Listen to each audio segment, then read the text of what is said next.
저번 영상에선 피하면 뼈가 부러진다느니 하는 말을 체벌할 때마다 부르짖던 선생님에 대해 말했었던 것 같은데요. 솔직히 교실에서 평탄한 생활을 한 우리가 선생님 체벌에 뼈가 부러질 일은 없었어요. 농담을 좀 보태더라도 설마 선생님 회초리에 뼈에 문제 생길 거라 생각한 사람도 없죠. 근데 그건 평범하게 교실에서 수업 듣던 우리 입장이었고요. 운동 특기생 애들은 또 사정이 많이 달랐었어요. 저만 해도 학교 다닐 적 체벌이 어쩌고 저쩌고를 말하지만 쟤네들에 비하면 정말 장난에 가까운 거였달까? 뭐 툭하면 전체 기합에 단체 체벌인데 만약 교실에서 그런 일 있었으면 정말로 애 하나 왕따 되는 건 기본이겠더라고요.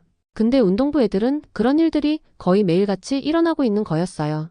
그렇다고 애들을 살살 굴리는 것도 아니면서요. 운동부 애들 전체를 굴리기도 하고 학년별로 나눠서 굴리기도 하지만 기본적으로 운동부 기합은 단체로 이뤄졌었어요.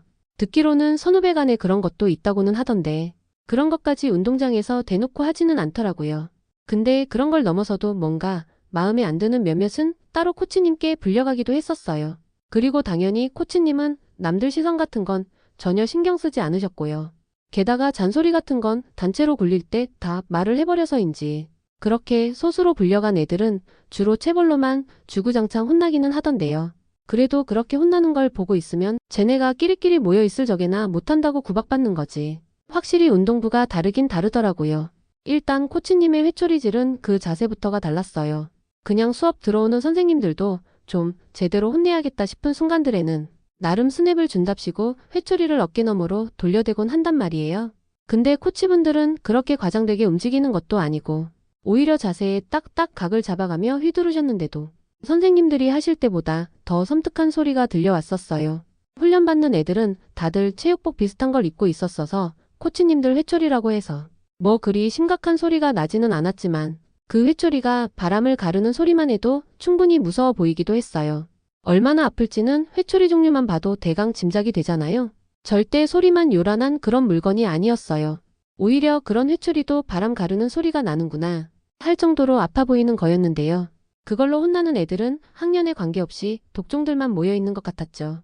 독종이랬지만 얘네들이 막 그 무서운 코치님들 회초리에도 꿋꿋이 버틴다거나 한 건 아니었어요. 솔직히 물리적으로 봐도 코치님들 회초리를 견디면서 움직이지 않는다는 건 불가능해 보였어요. 회초리 움직일 때마다 몸은 아래로 처지기 시작하고 온몸을 비틀어가며 고통을 참아내는 게 보였어요. 그럼에도 불구하고 절대로 손을 떼지는 않더라고요. 그게 벽을 짚고 서는 자세가 되었든 엎드려 뻗치고 있던 말이죠. 그니까 코치님들은 온전히 회초리 휘두르는 거에만 집중할 수 있고 따로 불려온 애들은 그야말로 연속된 고통을 참아내느라 얼굴이 막 찡그러져 있던데 다행히 코치님들은 체벌에 방해만 되지 않는다면 겨우 표정 좀 찡그린 걸 가지고 뭘 하진 않으셨어요. 게다가 뭐가 그리도 급한 건지 혼날 것 다 혼난 다음엔 코치님께 인사만 꾸벅하고 바로 뛰어서 훈련하러 가는 것 있죠. 분명 교실에서 저렇게까지 혼이 났더라면 양호실에라도 한번 들러야 할 것만 같았지만 걔네들은 그런 것도 없는 것 같더라고요. 당시 저랑 제 친구들은 그런 걸 보면서도 그저 쟤네는 운동부라 어쩔 수 없어 하고만 생각하며 넘어갔었어요. 뭐 그렇다고 당시 우리가 뭔가를 할 수 있는 게 있지도 않았죠. 지금도 빙상 관련 선수들 부조리 같은 뉴스를 보다 보면 운동하는 애들 처우는 그렇게 많이들 개선된 것 같지는 않더라고요. 요즘 애들은 체벌이라는 단어가 뭔지도 모를 정도가 되었는데도 말이죠. 근데 당시 운동부라고 애들이 못 버틸 정도로 괴롭히고 혼내고 했던 건 아니랬는데요. 문제는 우리 학교 운동부 코치님들이 한 분이 아니라는 거죠. 그리고 문제 있다고 판명된 몇몇을 데려가는데 코치님들이 우르르 몰려가지도 않는다는 것도 문제가 되더라고요. 게다가 운동지도자쯤 되는 전문가가 봤을 적에 문제가 있을 것 같으면 그게 코치님 한 분한테만 문제가 있는 걸로 보이지도 않을 거잖아요. 분명 운동장 구석에서 혼날 것 다 혼나고 나서 훈련에 합류하러 가는 도중에 다른 코치님한테 불려가는 경우가 있대요. 그리고 그렇게 불려간 애들은 코치님 분위기 봐가며 묻지도 따지지도 않고 혼날 준비부터 한다는 거예요. 대충 코치님 서 있는 자세만 봐도 운동장 계단을 짚어야 할지 엎드려 뻗쳐야 할지 각이 나온다면서요. 근데 문제의 요지는 그게 아닌 거잖아요. 운동부 애들도 사람인데 좀 못 따라갈 수도 있죠. 근데 훈련 못 따라갔다고 혼이 난 거면 그걸로 끝이 나야 하는데 그거 하나 가지고 이 코치님한테 혼나고 저 코치님한테 혼나고 하면 안 되는 거잖아요. 근데 이 미련한 애들은 그런 상황에서도 절대 변명을 하지 않는다는 거죠. 혼내면 혼내는 대로 전부 다 몸으로 견디고만 있더라고요.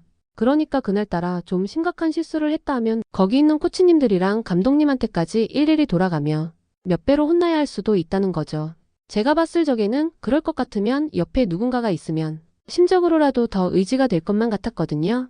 근데 걔네들 말론 전혀 반대라고 하더라고요. 분명히 저는 봤었거든요. 몇몇이 뭉쳐서 불려다니는 경우엔 시간이 빠듯해서인지 회초리로 혼만 내고 돌려보내는데 혼자서만 불려간 경우엔 싸대기 몇 대라도 추가로 혼난다는 걸요. 여느 다른 선생님들도 그랬지만 선생님들이 화를 못 참고 내지르는 싸대기는 체벌 대수에 전혀 포함이 되지 않았어요. 그리고 그런 건 운동부 코치님들도 똑같은 것 같았고요. 그리고 같은 싸대기라더라도 손이 오갈 때마다 휘청이는 게 운동부였으니 그나마 자세가 휘청이는 정도로 끝이 났지. 만약 저였더라면 한 대 만에 쓰러졌을 것만 같은 색이었어요. 근데 그 정도로 혼을 내면서도 막상 대수에도 포함 안 된다면 엄청 억울할 것 같은데 걔네는 그래도 차라리 혼자 불려나가는 게 낫다더라고요. 그리고 당연하다면 당연하겠지만 그 이유는 주변의 눈치였어요. 합이 안 맞았든 불려간 전부가 실수를 했었든 그 정도의 차이는 있을 거잖아요. 저는 잘 모르는 문제지만 걔네들 사이에선 그런 차이가 명확하다더라고요. 그러니까 누구 탓을 하기가 정말로 쉬웠대요. 게다가 변명의 여지도 거의 없었고요. 근데 제일 큰 잘못을 한 애가 제일 후배다. 뭐 솔직히 선배가 실수하기보다 후배가 실수하는 경우가 더 많기는 하겠죠. 근데 걔네들 사이에선 그런 것 의미가 없대요. 후배 전체가 그런 실수를 하는 건 아닐 테니까요. 선배 입장에선 후배 한 명 때문에 감독님한테 뜰뜰한 년이라고 낙인 찍히고 코치님 몇 분께 전부 불려다니며 회초리로 혼나고 하면 그 증오심이 실수를 한 후배한테 몰릴 것 같기는 해요. 그런 거 생각하면 선후배 간 기강 잡는 문화가 괜히 있는 게 아닐 거라는 생각을 하지만 저 같으면 도저히 견뎌내지 못했을 것만 같기도 해요. 제가 한 실수 때문에 주변 애들이 같이 불려다니며 체버리며 기합당하고 그 와중에 선배도 한 명 끼어있는 상황이라면 끔찍할 것 같거든요. 물론 운동부가 아닌 저한텐 해당 사항이 없었지만요. 제 실수로 선배가 함께 끌려간 상황이라더라도 그 선배가 저를 어쩌지는 못했어요. 어떻게든 선배 눈을 피해서 우리 교실로 도망갈 틈은 생겼으니까요. 근데 그것도 그 선배랑 친하지 않아야 가능한 거잖아요. 근데 운동부 애들은 허구한 날 모여서 훈련을 함께하는 상황이니 선배 눈에서 벗어난다는 게 아예 불가능한 상황이기도 할 거고요. 그러다 보니 운동부 애들만 몰려다니는 걸 보고 있어도 저게 선후배 간 기강을 잡느라 그런 건지 아니면 코치님 대신 훈련을 시키는 건지 구별이 안 될 때가 많았어요. 일반 선생님들은 일부 성적 좋은 애들은 편애하고 공부 못하는 애들한테는 회초리를 들어가며 학업 분위기를 조성하시잖아요. 근데 운동부는 그런 게 완전 반대로 흐르는 것 같더라고요. 코치님들이 단체로 기합을 주거나 하는 것도 훈련의 일환일 경우가 많았었지만 그분들은 성적 뒤떨어지는 애들한텐 그렇게까지 관심이 없으셨대요. 오히려 선생님들과는 반대로 일부 성적이 좋은 애들을 집중 관리하는 측면이 더 컸는데 아무래도 코치님들 눈에는 차지 않는 측면도 있을 거잖아요. 그래서 운동부 애들은 1등 하는 애들이라 할지라도 딱히 코치님 회초리를 피해가기 힘들대요. 그런데도 코치님께 따로 불려나가 혼이 날 정도가 되려면 팀에서 어지간히 뒤떨어지는 경우가 아니고는 힘들다던데요. 그런 걸 평균이라도 하고 있던 선배를 끌어들였다면 나중엔 선배한테 불려가도 따로 할 말이 없을 것 같긴 해요. 이거 말해준 애도 그 안에선 그래도 평균 이상으로 취급되었다고 하던데도 이상하게 자기가 콕 찍혀서 불려간 경우가 꽤 많았다는 걸 보면 운동부도 막 꼴찌만 미움받고 했던 건 아닌 것 같죠?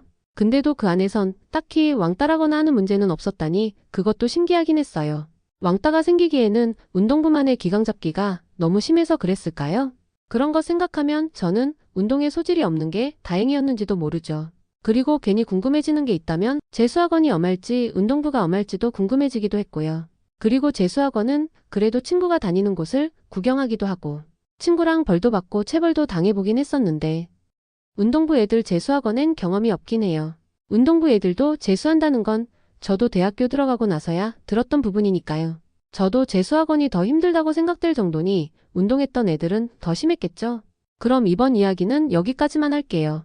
더 재미있는 이야기를 듣고 싶으신 분들은 좋아요 한 번씩만 체크해 주시고요. 그럼 다음 영상에서 만나요.